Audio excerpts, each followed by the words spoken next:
Hello everyone, and welcome to my General Hospital Today channel. Ronnie confesses to having two wills, one real, one fake, and Martin loses everything. Sonny spills a suspect to assist Michael in Tracy's race to stop Drew and Ronnie. While Sonny Corinthos reveals a suspect to assist Michael Corinthos, Tracy Quartermain will race to stop Drew Kane and Veronica Ronnie Bard. For starters, Sonny will take the information he learned from Nina Reeves and deliver it to Alexis Davis. Sonny will insist that he can direct Alexis to another suspect who isn't Michael in Alexis' office.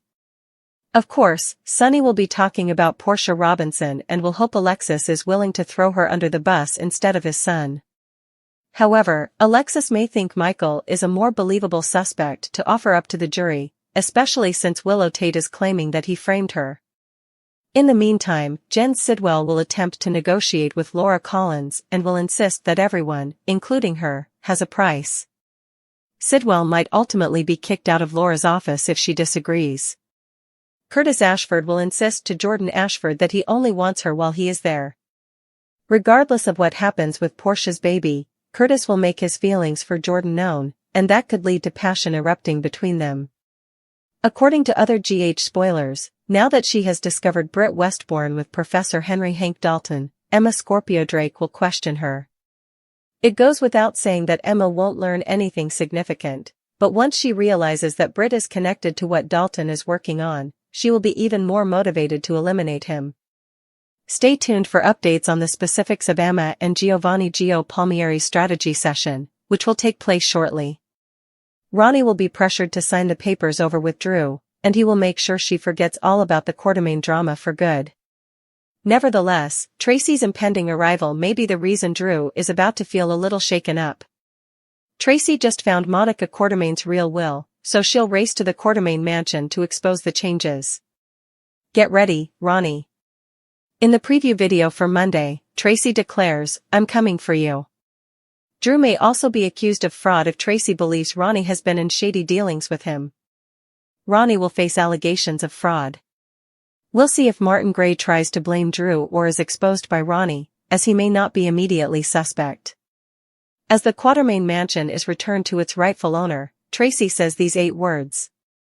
As the Quartermain mansion is returned to its rightful owner, Tracy Quartermain may say 8 powerful words.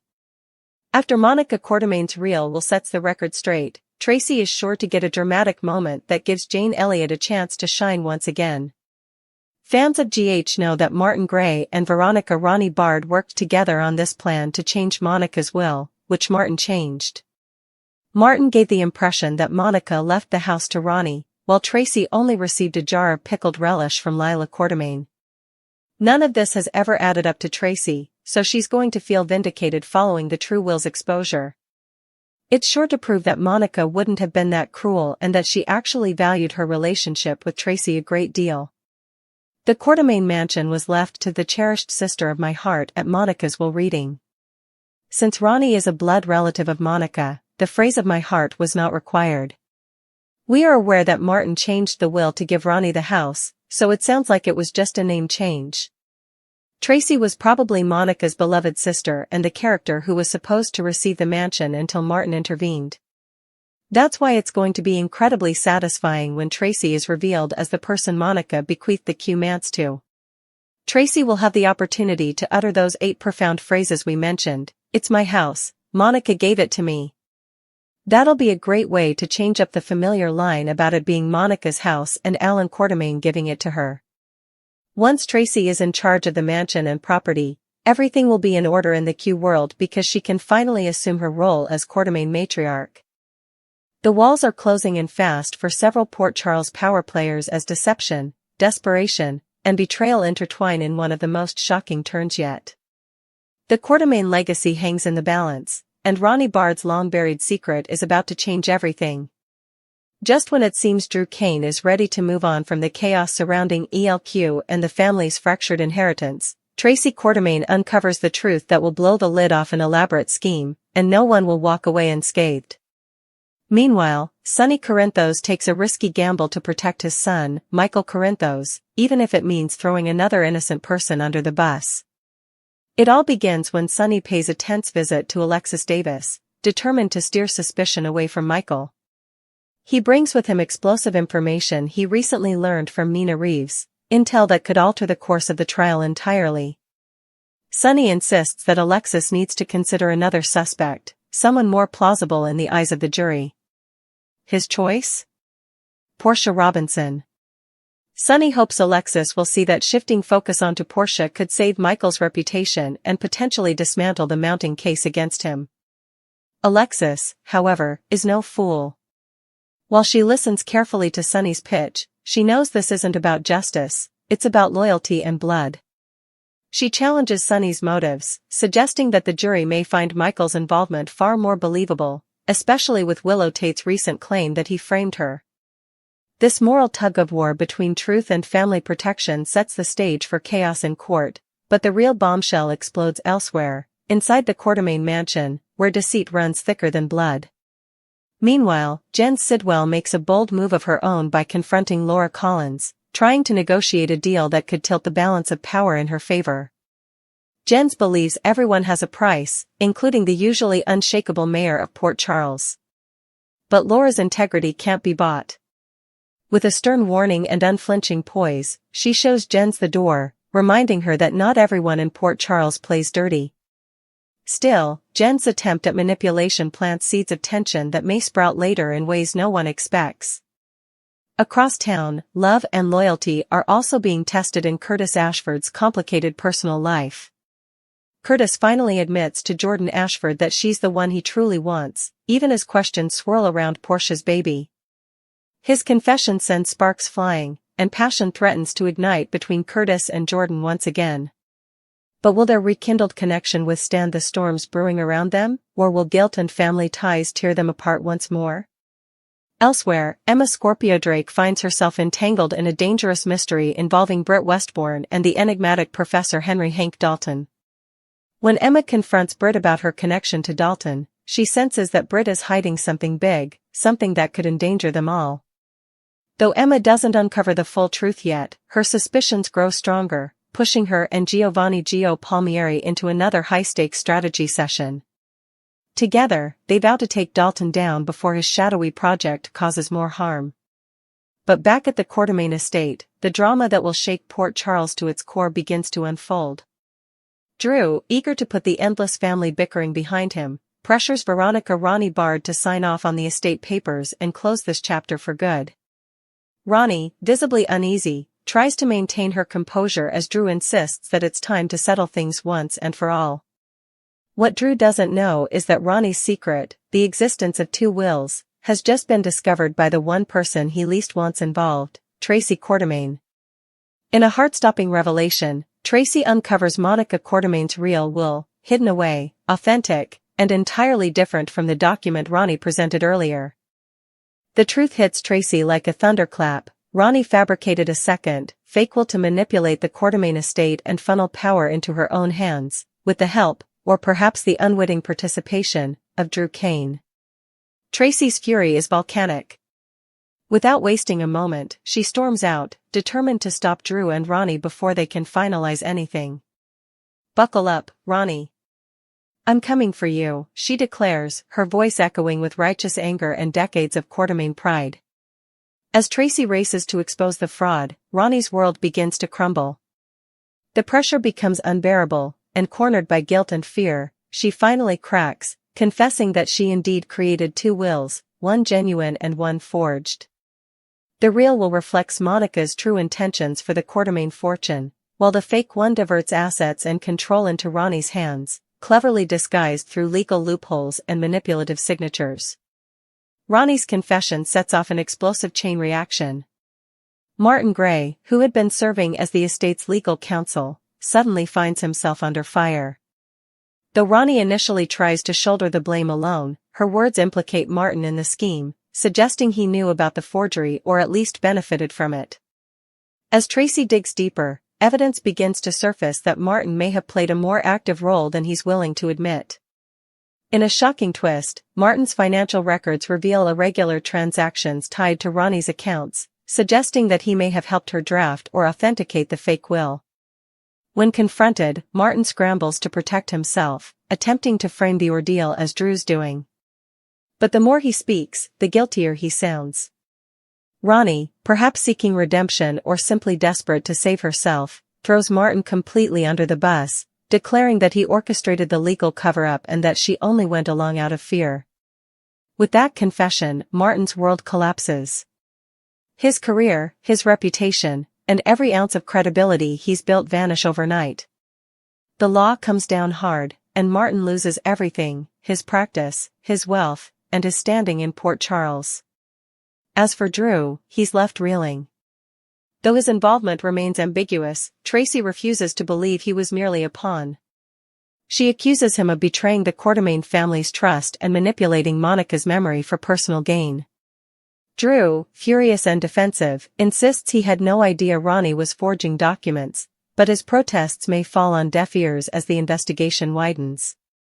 While the Quartermaine mansion descends into chaos, Sonny's maneuver to protect Michael begins to backfire.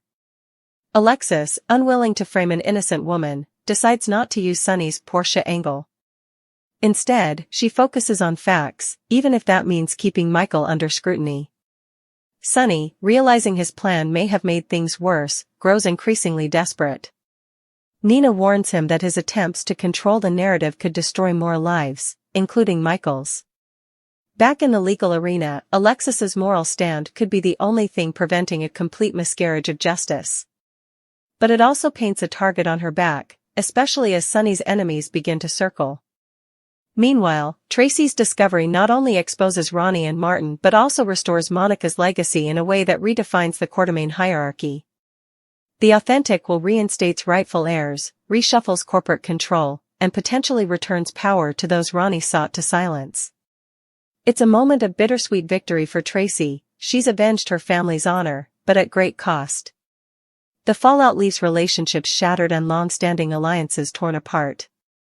By week's end, Ronnie faces a mountain of fraud charges, while Martin's fall from grace sends shockwaves through the legal community. Drew is left questioning whom he can trust, and the Quartermaines brace themselves for yet another public scandal. As Tracy surveys the wreckage, she knows this is far from over. Every secret comes with a price, and in Port Charles, debts are always collected in full. Sonny, wrestling with guilt and pride, finds himself caught between his instinct to protect his family and his growing awareness that his actions might destroy them instead.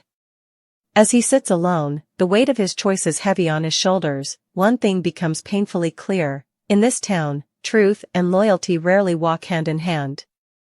But Port Charles is a city built on secrets, and with Ronnie's confession out in the open, the truth about those two wills might only be the beginning of a deeper, darker conspiracy yet to unfold.